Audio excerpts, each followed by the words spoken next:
Edi Rama po mundohet të manipulojë opinionin publik në lidhje me masën e ndalimit të ushtrimit të detyrës së zëvendës kryeministres Belinda Bauku nga gjykata e posaçme. Ai dhe ata pretendojnë se gjykata e posaçme ka shkelur kushtetuton. Ndërkohë, ju lutem, shikoni çfarë thot neni 242 i kodit të procedurës penale në rastin e ndalimit të ushtrimit profesionit nga zyrtarët e shtetit. Me vendimin që disponon pezullimin e ushtrimit të një detyre a shërbimi publik, gjykata i ndalon përkohësisht të pandehurit, plotësisht ose pjesërisht veprimtarinë që lidhet me to. Kjo mas nuk zbatohet ndaj personave të zgjedhur sipas ligjit elektoral.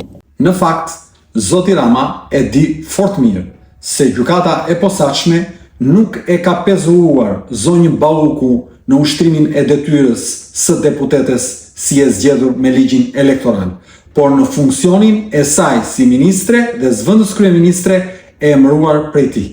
Çfarë halli ka Edi Rama që kaloi nga teoria e përgjegjësisë individuale në teorinë e mbrojtjes totale kolektive për zonjën Bauku? Mos vallë kësaj here kumullat nuk janë ngrënë pas shpinës së tij?